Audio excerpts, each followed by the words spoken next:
पहले जरा ये वीडियो देखो। जिस भी बंदे ने जुम्मे के दिन में ये एक दुआ पढ़ ली ना, तो अल्लाह ताला उसके सारे गुनाहों को इस तरह माफ कर देगा जिस तरह आपने पहले कभी गुनाह किए ही ना हो। और वो दुआ आपने कब पढ़नी है? सिर्फ जुम्मे के दिन में, उसके अलावा नहीं। नबी करीम सल्लल्लाहु अलैहि वसल्लम फरमाते हैं कि तुम्हारे गुनाह आसमानों के बराबर हो, समंदर के पानी के कतरों के बराबर तुम्हारे गुनाह हो। अल्लाह ताला सारे गुनाहों को ऐसा माफ कर देगा जैसे तुम माँ के पेट से एक बच्चा पैदा होता है ना, इस तरह तुम इस बच्चे की तरफ पाक शफाफ हो जाओगे।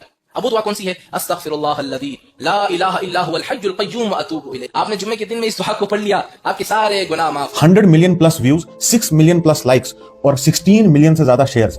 लेकिन इस वीडियो में बताया हुआ अमल नबी सल्लल्लाहु अलैहि वसल्लम से साबित ही नहीं है। और लोग मुझसे अक्सर पूछते रहते हैं, तो क्या हर बात को ये बोलता है कि ये साबित नहीं है, वो साबित नहीं है? लेकिन भाई ये मसला बहुत ही डेंजरस है, क्योंकि नबी सल्लल्लाहु अलैहि वसल्लम ने फरमाया कि जिस किसी ने भी जानबूझकर मेरी तरफ कोई ऐसी चीज मंसूब कर दी जो मैंने नहीं कही, तो वो अपना मकाम जहन्नम में देख ले।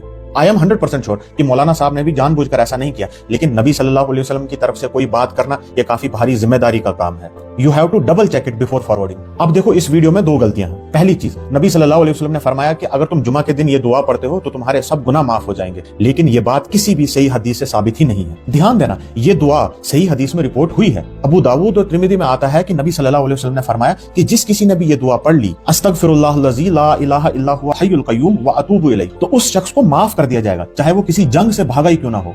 ये दुआ अपनी जगह बिल्कुल सही है और बहुत पावरफुल इस्तगफार है, लेकिन ये कहना कि इस दुआ को सिर्फ फ्राइडे के दिन ही पढ़ना है और इससे आपके तमाम गुनाह माफ हो जाएंगे, ये बात कहीं से भी साबित नहीं है। दूसरी गलती, वीडियो में ये कहा गया है कि ये दुआ पढ़ने से आपके तमाम गुनाह माफ हो जाएंगे, जैसे आपने कभी कोई गुनाह किया ही नहीं है। ये बात भी बिल्कुल गलत है, क्योंकि कोई भी दुआ पढ़ने से आपके सिर्फ छोटे गुनाह माफ होंगे, बड़े गुनाह माफ नहीं होंगे। उनके लिए आपको तौबा करनी पड़ेगी। मौलाना साहब को इतनी इंपॉर्टेंट बात बतानी चाहिए थी। इसे सपोर्ट करती है कुरान की सूरह निसा की आयत 31 और सूरह नज्म की आयत 32, जिसमें अल्लाह ताला फरमाते हैं कि अगर तुम बड़े गुनाहों से बच जाओ तो हम छोटे गुनाह ऐसे ही माफ कर देंगे, यानी उनके लिए अलग से माफी मांगने या तौबा करने की जरूरत नहीं है। फिर हदीस में भी आता है कि नबी सल्लल्लाहु अलैहि वसल्लम ने फरमाया कि अगर बड़े गुनाहों से बचा जाए तो एक नमाज से लेकर दूसरी नमाज तक, एक जुमा से लेकर दूसरे जुमा तक और एक रमजान से लेकर दूसरे रमजान तक बीच के गुनाहों का कफारा है। लेकिन अगर बड़े गुनाहों से बचा जाए तो नमाज और अच्छे अमाल छोटे गुनाहों को खत्म कर देते हैं। सूरह हूद की आयत 114 में अल्लाह ताला यही फरमाते हैं। लेकिन बड़े गुनाहों को माफ करने के लिए आपको सच्ची तौबा करनी पड़ेगी और फिर उसके बाद आपको